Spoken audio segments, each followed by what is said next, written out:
Good morning and welcome to Sunday School at Second Baptist Church here in Bowling Green, where we're working to love God, love people, and serve the Lord. It has been an eventful morning already. So glad you can join us online, and it's a blessing to have this time together. It's been running around a little wild this morning, trying to get things straightened out, and it's the way it goes. It's always an adventurous morning, and there's always something that's popping up, and so we have a mystery buzz in our soundboard, and wasn't there Thursday when I was testing everything out. And so the Lord is just He's working though. He's blessed and worked, and we are so blessed to have so many things here at the church and the ability to go online like this and to do that sort of thing. So we were blessed, and so it's one of those moments where we got to remember to cast those cares on Jesus. We just do our best, do what we can, prepare, of course. But then if things don't work out, we let the Lord work, and He's going to work through the situation no matter what. So we just keep it going. So it's been one of those mornings where I'm working on casting a lot of cares on Jesus. So, but that's what we do. So that's all part of faith and all trusting Him. And I always want things to work out perfect, but perfect is not always what God's going for. He's going to teach and to grow and to change people. So I'm so glad you can join us here this morning in our Sunday school time. We are working our way through Isaiah, and it's been quite a book. So hopefully you've enjoyed it so far, those who are following along with us, those who are engaging. And so we've been working our way through. Remember, Isaiah is a book written to Judah. This is way back before Jesus came, hundreds of years, where Israel and Judah had already split. They split after Solomon's son Rehoboam took over. So Israel and Judah are two separate countries right now, and they're not being good buddies, so to say. Israel is afraid of the oncoming Assyrian army, and they want Judah and some other people to combine with them to fight the Assyrian army. But then Judah decided, they're like, hey, we're going to partner up with the Assyrians.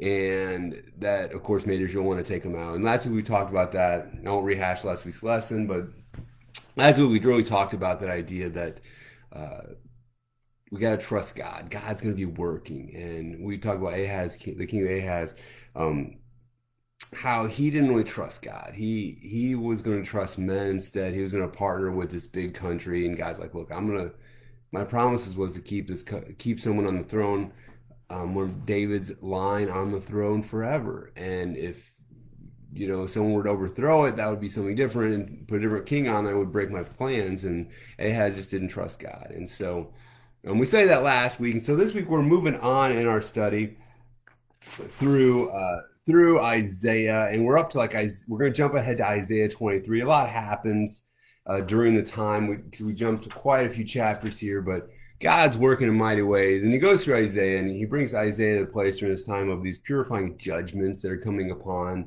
all the nations around that area. I mean, because remember, Israel used to be a major power player in the area, but then after the split of the kingdoms and the demise of the people, and they start worshiping other gods, and God's removing His blessing, and there's been a lot of loss, a lot of things that are happening there, in which the Israel is losing power. Judah-Israel combination are losing power in the area, and pretty soon other countries are rising up, and God was giving them chances to repent and to change their ways before judgment was going to come. And now the judgment is coming. Isaiah is prophesying towards the other nations. And remember, this is going to Judah, so Judah's kind of hearing these things like, look, God's going to bring vengeance upon these other nations and things. And so it's a fascinating thing to think about as we jump ahead. So we jump ahead quite a bit. And we're going to jump into Isaiah chapter 23, verse 8. And verse 8 is going to jump in here. So chapter 23, verse 8. Getting ahead of myself. We're talking about God being a just God. All right, verse 8 says this.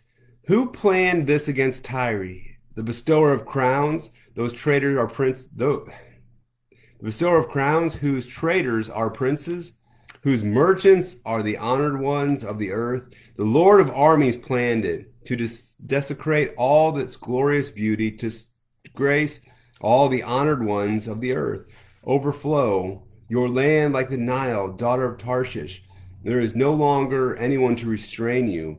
He stretched out his hand over the sea. He made kingdoms tremble. The Lord has commanded that the Canaanite fortresses be destroyed. He said, "You will not celebrate anymore. Ravish young woman, daughter of Sidon, get up and cross over to Cyprus. Even there you will have no rest." All right, so we jump in here and we bring in some new characters to the table, into the scene here, so to say. We, as of course, reading backwards in time, unless you've studied a lot of Near Eastern ancient. Anyways, I am just having a tough time this morning. I should get a redo. But anyways, all right. So the ancient Near East. I need to drink a coffee. Let's take a quick pause. Everyone, take a quick drink of coffee. Begin again. Like I said, it's been one of those mornings.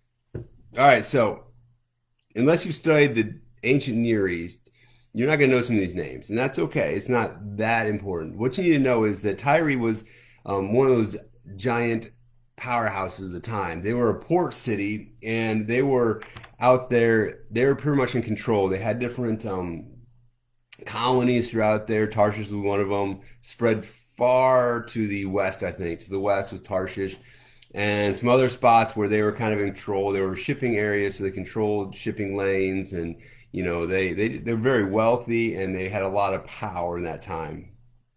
So they're one of the major powerhouses of the area. And so we see this here, this judgment against Tyre, this judgment against them, against them as a nation. And so it's kind of one of those funny things. You're like, oh, to us it doesn't really mean much, but to them at the time when they read this, the prophecy was given, it was like, wow, this seems like a undefeatable army here, this major wealth power, Tyre. And he's saying, look, trouble is coming. Trouble is coming. He proposed a rhetorical question here, because he's not actually talking to Tyre. He's talking to the Judeans and saying these things. So he put this rhetorical question about who would destroy Tyre, who could destroy such a powerful nation, who could destroy such a thing. The cynical type attack upon where the Judeans had their fear. Who they really feared. They feared this powerhouse of a country. They feared the people of the world. They feared the Assyrians. They feared a lot of different things. And the problem was they didn't fear God like they should have. They should not have followed. They should have followed the God who is just. They should have followed and feared the one who can destroy nations and the Lord of armies, the powerful one. But they had their hope somewhere else. They were afraid, earthly wise, focused earthly wise on things of this earth. And so now we have this idea, this country Tyre who's kind of controlling all the goods coming to North Africa, and you got to think of the whole Mediterranean Sea area. That's kind of this span out there. I think Tarshish is in southern Spain. Let me check my notes so I don't lead you astray. I'm pretty sure Tarshish is somewhere. All right, I'm gonna say eastern or western Spain area, somewhere in there. So the Mediterranean stretches across. You don't know it. And Spain's kind of right before you go out into the Atlantic Ocean. So it's kind of like the east and the west of the Mediterranean. So the fascinating thing here. So we got Isaiah saying this rhetorical question, who's going to destroy this mighty nation? And you think as a Judean, you would remember back to the many nations God has destroyed and how God has worked and how you have these writings of Moses and the writings of Joshua and the other prophets. And you got the books of Kings, in which describes the previous kings and how God worked, and the book of Judges, and all these books. This history has been passed down orally to everyone, and you would think you would be able to think back to those things and realize that God is the one who takes care of Israel, and God is the one who takes care of his people, and not wealth and not the things of this world. And they just keep missing that. They just keep missing the fact that God's a just God. He's just not forgotten about them. He's just giving people time to repent, giving time before he brings his vengeance. The timing of the Lord is the Lord's choice, not when we think it's best, because we don't know every situation. We don't know everything involved in God's timing. And so we need to make sure that we are trusting in when he's doing and how he's doing it, and keeping that trust in him. All right, so we're in verse 9. Kind of Isaiah points to the Lord of armies. We see this a lot. I think in Joshua, we say Joshua. it was the Lord of Armies or the servant of the Lord of Armies, and we see that idea a lot. And we forget that God is not just a God of love, but He's a God of justice. He's the one who is in really control of everything. He is over everything. He allows things to happen, which makes us sometimes feel like He's not in control. But we got to remember that He is in control. He is moving. He is doing. He is there. He is the one who's ultimately in power. All right. So we need to make sure we grab a hold of that. He allows His time. He allows things to happen. His patience comes to an end, though. We also got to remember that God allows things to happen, and sometimes we get frustrated, and we need to remember that His patience comes to an end. He's only going to give people so long to repent before He brings vengeance upon them or justice upon them. More justice than vengeance, but He brings justice for those who are wicked and those who are straying, and they'll have to meet their Maker someday, as the Bible says. The point of once for man to die, and then the judgment. And so we need to make sure our hearts are set on God, your timing, your will, your way. But He will bring His vengeance. He will take down nations. He has taken down nations. Many nations have scoffed at Him, and we can look through history books in which those nations have crumbled and fallen. And it's a fascinating thing. You look at the Roman Empire, one of the mightiest empires out there, and it has crumbled into pieces. And so it eventually crumbled and fell apart. Every other nation has. Just the way it goes. Nations rise and fall. And so you need to make sure that you're putting your trust in Him, in His ways. So onward. So that's verse 9. We're going to talk about the Lord of Armies. I want you to pick up on that. That's not just a trivial name given to God. It is an important name, the Lord of Armies. All right, so onward. We talk about Tarshish being one of the northwestern of the Strait of Gibraltar, on the southern tip of Spain. So you always right, southern tip of Spain. So it's over in Spain. And you gotta get this picture. You got just a span of the Mediterranean. That's kind of like the shipping world there. It's like their world. Tarshish is almost like the other end of the world. We see that in the book of Jonah. Jonah tries to flee to Tarshish, which is really saying like going to the opposite side of the world is where he's supposed to go. And that's kind of the picture drawn here. And again, we're engaging Tarshish again. Tarshish. And he addresses that to represent the vast expanse. So basically, Isaiah is saying, look, Tyre, all of your troubles, all of your issues, all your colonies are under my control. You think you are spread out. You think you control it all. You think you have a hand on everything. You think you're all powerful. But you're not. You're not all powerful. I am here to bring justice. And that's what God's saying. Look, your colonies are not your strength anymore. And it's a beautiful picture there of God saying, look at what you have, because sometimes He tells us that. He says, look in your hands. Look what you have. Look at the things you possess, those things you control, you think you control. And guess what? Those are nothing. Those are nothing. And so you need to let go of those things. You need to let go and let God take control. All right, so we move on to verse 11. Again, he's talking about Tyre's influence across like North Africa, all over. How he's, the Lord's going to stretch His hand across all their domain, every part of it. And that idea, He's going to reach across the sea. He's going to pull all of it and take the power from Tyre and take it, because they think they're arrogant. They think they don't need God. They think they're against Him, right? And so we have these pictures here. So we see that God is going to bring justice. God is going to bring it against His mighty nation. And we see that sometimes. Sometimes we think that the enemy has won, and because our political party isn't winning or something is happening, we think people are trying to destroy the world around us. Christian, you need to get a hold of your life and focus on God. God is in control. Things are going to go a little crazy around you. That's not your problem. Your problem is to follow God and obey Him. When you disobey God and you get too worried about the things around you, you lose your joy for Jesus. You lose for the joy of the Lord that is in you, that is meant to reach this nation, right? And, we got to remember, especially in the time of election coming up, brothers and sisters in the faith, we got to not lose our witness, even though with people who are not have the same political affiliation as we do. You may not agree politically, but you can still love that person and show grace and kindness to them. And we got to remember that because I hear some people talking, and you're scaring the next generation, the kids around you, when you start talking about how, someone gets into power next, our whole country is going to explode and we're all going to die and it's going to be horrible, horrible. God is in control, whoever's in charge. All right. Stop trying to scare the kids around you. All right. Trust God. You know what? If your candidate wins, and there's certain things I want to see happen in this nation. I would love to see abortion come to an end. I would love to see racial injustice come to an end. I would love to see poverty come to an end.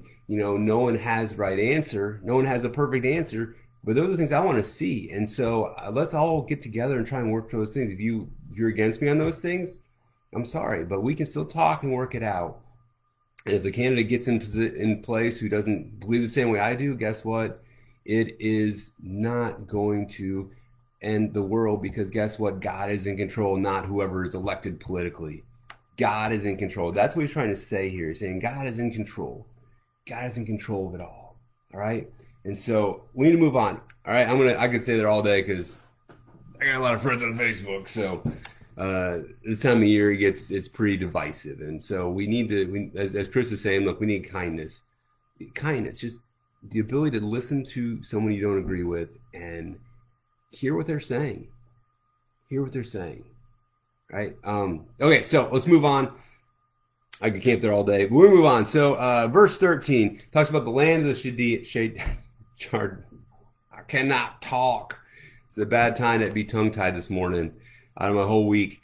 The Chaldeans, they're southern Babylon. All right, we hear a lot about them. You hear a lot about them in Ezekiel. Different prophets talk about the Chaldeans. They're very powerful. They're very powerful over Babylon. I think it says, Nebuchadnezzar was a Chaldean king. They're very powerful people. And, we didn't read 13, did we? Boy, I'm a mess. All right, so let's back up a second, and we're going to pick up chapter 23, verse 13. 23:13. I get excited about the Lord's word. So I've already read it, so that's why I'm getting ahead of myself, because I'm excited to share with y'all. Verse 13 says this: look at the land of the Chaldeans, a people who no longer exist. Assyria destined it for desert creatures. They set up their siege towers and stripped its palace. They made it a ruin. Wail, ships of Tarshish, because your fortress is destroyed. All right, this is where God's vengeance is coming in. All right, look, he's saying these Chaldeans, like I said, they were pretty powerful in the Babylonian kingdom. And like Nebuchadnezzar was a Chaldean, and we see a lot of their power, their destruction. And God says, look, I use the Assyrians to wipe them out, yo.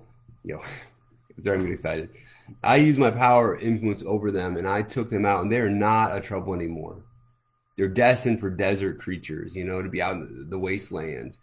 And their merited powers and stripped from them. And so look, Tarshish, it's just saying, he basically saying, when he says Tarshish, he's saying, look, Tyre and your colonies, where is your protection? Where is your mighty fortress? It's been destroyed. It's coming. Vengeance is coming. When we see that pictured out there, it's fascinating. So let's see, the notes here say the Syrian king whatever, had waged a war of total destruction in the land of Chaldea. The land was so devastated that Chaldea was no threat anymore for several decades. All right, so this mighty nation was destroyed by the Assyrians. God saying, look, it's going to happen again. You don't put all your trust in your siege towers and your power. Put your trust in the Lord and his ways. And that's what we need to do. Put our trust in the Lord. Nations come and fall. America's not that old compared to the rest of the world.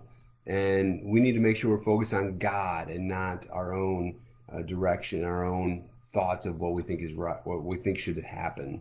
God's working.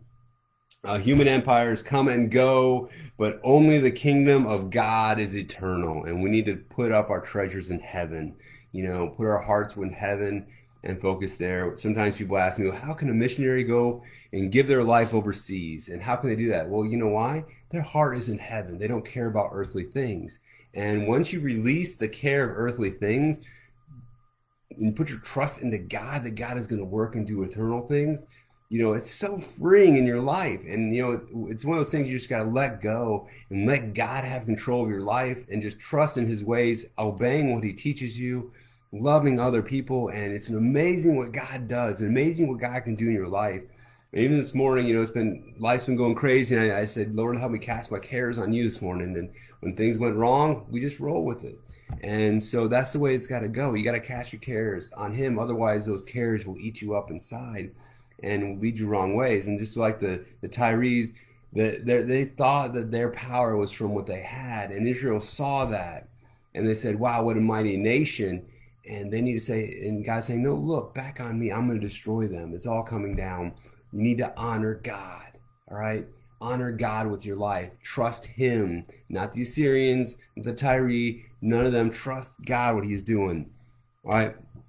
Get a little preachy this morning, so I'm getting excited. So we're gonna jump ahead to verse 15. Verse 15, it says this: on that day, Tyree will be forgotten for 70 years. What? The lifespan of a king. The end of 70 years. What the song says about the prostitute will happen in Tyre. Pick up your lyre, stroll through the city, you forgotten prostitute. Play skillfully, sing many a song so that you will be remembered. And at the end of the 70 years, the Lord will restore Tyre, and she will go back into business, prostituting herself with all the kingdoms of the world throughout the earth. But her profits and wages will be dedicated to the Lord. They will not be stored or saved. Her profit will go to those who live in the Lord's presence to provide them with ample food and sacred clothes. All right. Woo! That's a mouthful. All right. Don't get scared away by the whole prostitute talk here. All right. Some people get squeamish here, but here's a picture you got to pick up. And hopefully I say with my notes, I probably won't. But Tyre is going to get destroyed. So for 7 years, it's going to be destitute, wiped out, nothing there. And 70 years is quite a while. Think about that. What happens in 70 years, and what happened in the past 70 years, what's going on. But God's going to wipe them out for 70 years and then bring them back. And he's going to, it's the idea of like this one powerful nation is going to be like this forgotten prostitute. Like, all right, everyone's forgotten about her. And so she can't get anyone's attention. And so she can't make any money doing what she does because no one cares about her anymore. And so what she does is she gets her guitar. That's what a lyre is, like a guitar type thing. And she goes through the town playing her song, trying to get people to come out and do business with her. And no one is. And it's just one of those sad, oh, look at me, and no one's paying attention. But then, at one point, God will allow everything to be restored. He's going to allow things to happen again.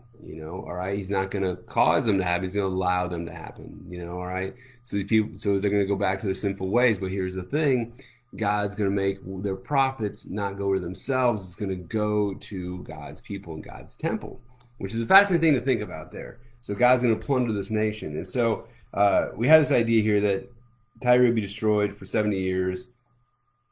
It says here that somewhere around 701 BC this happened. All right, Tyre was leveled, and a lot of stuff happened there. And so it's quite a fascinating thing to think about, right? And so again, it comes back to this idea of the prostitute's song. That's what happens. Sometimes these people who at one time were major strong players, they're forgotten about. They're this mighty nation is forgotten about. And you think about the colonies now, and the colonies have been freed. They can live their own ways, live their own life. Their existence of materialism was wiped out. Tyre was just wiped flat. And this is the major powerhouse. This is the major mover of the area. And God says, look, I'm going to stop them. I'm going to take care of them for a while. We're going to shut them down. And that's what happens to material things. You put your trust in things of this world, and it's going to let you down. It's going to leave you empty. It's going to fall away because you're born in this world with nothing. You're going to leave this world with nothing. That's just the way it goes. Everything stays here. And, it's only borrow. It's called stewardship of what we have. So how are you using those things? And Tyre was not using them well. And so justice is going to come upon them. And that frustrating forgottenness there. And, I even think now about the Roman Empire. At one time, the Roman Empire ruled the world. And now it's like, Rome, what? You mean the little city with the Pope in it or something? In no offense to any people in Rome. Hopefully I didn't offend my Roman friends. But it's like, wow, the Roman colonies at one time, they ruled the world, the known world, and now it's just a tiny town. It feels like a tiny town, at least. It could be really big, but there's not much worldwide influence anymore. And the same thing with Tyre here. They had the major power, but God allowed them to lose it, allowed them to be conquered and wiped out. And it shows the power of God, how he moves. And so we move on. So Tyre's existence came to an end, but Isaiah makes this prophecy too, all right? And so this stuff is happening. Isaiah's prophesying, and that's one of those things we can trust God, because this stuff was not written after it happened.